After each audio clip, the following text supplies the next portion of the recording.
walk at all times, as the floor can get wet and accumulate puddles. You do not want anyone slipping or falling. Killer whales, they are marine mammals. So just like you and me, they breathe air, they give live birth, they nurse their young. They even grow hair around their mouth during their first few days of birth and lose this hair as they mature.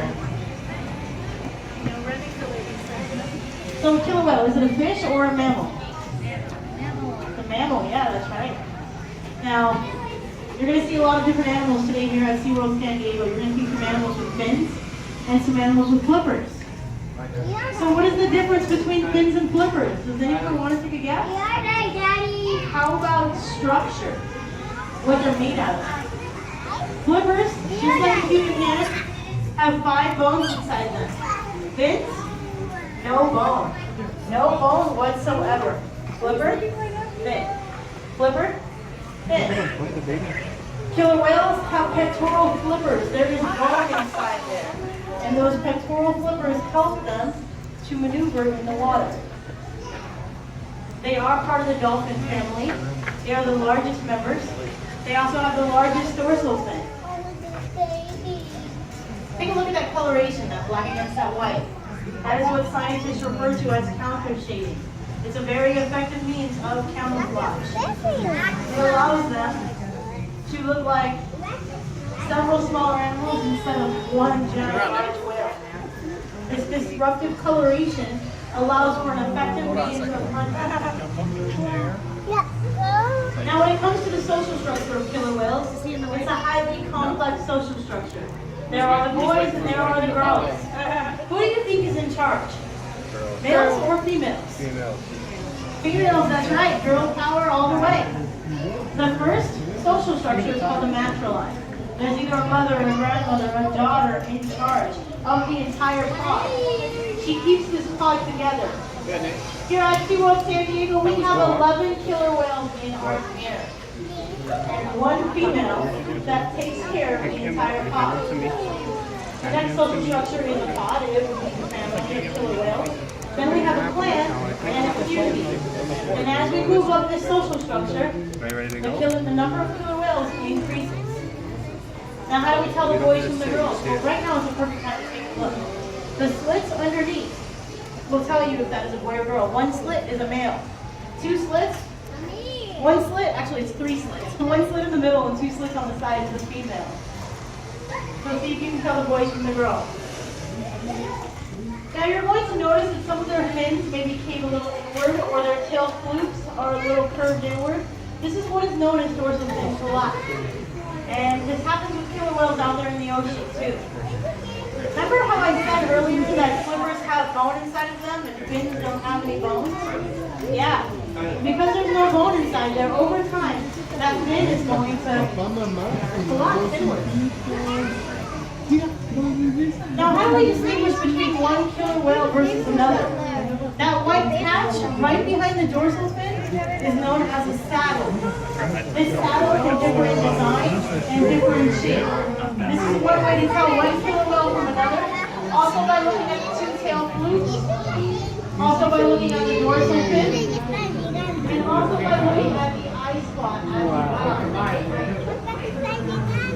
Now here at SeaWorld San Diego, we see our killer whales 100% sustainable salmon. That way we are not depleting fish populations out there in the ocean.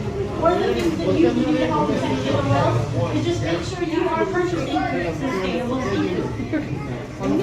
Also just by picking up your trash, making sure that these animals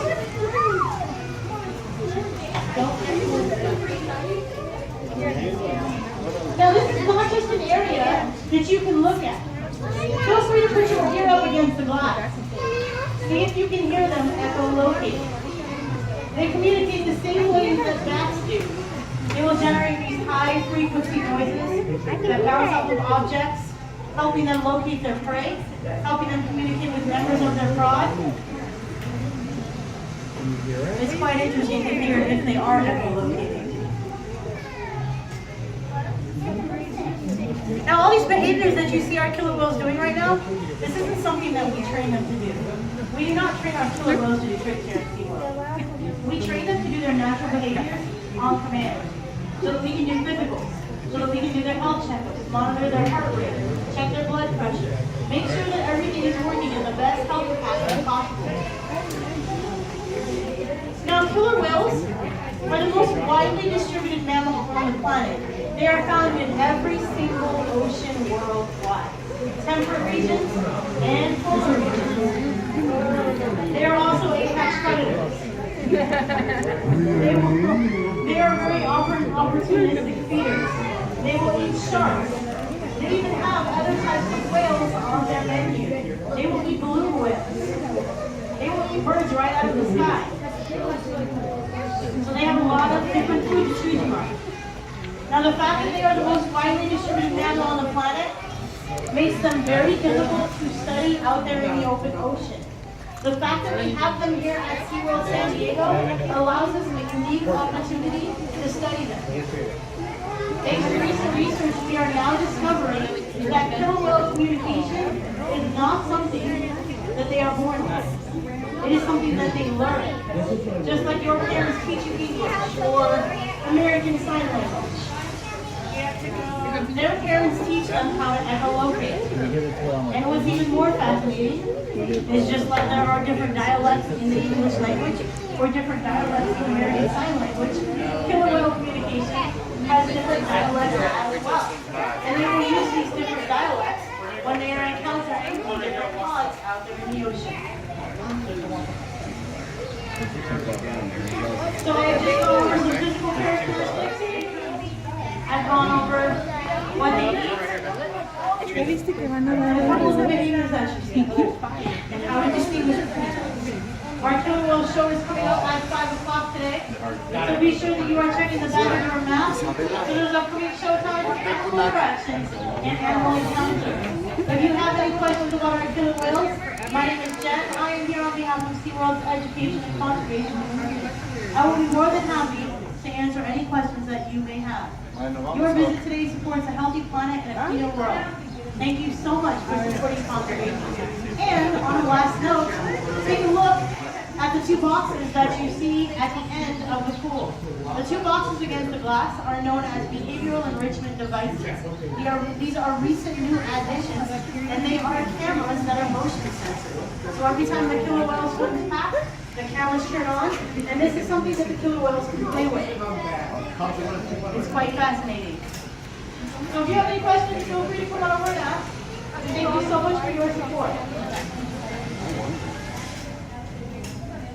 Oh, Gigi, we're going to check out the line and answer first.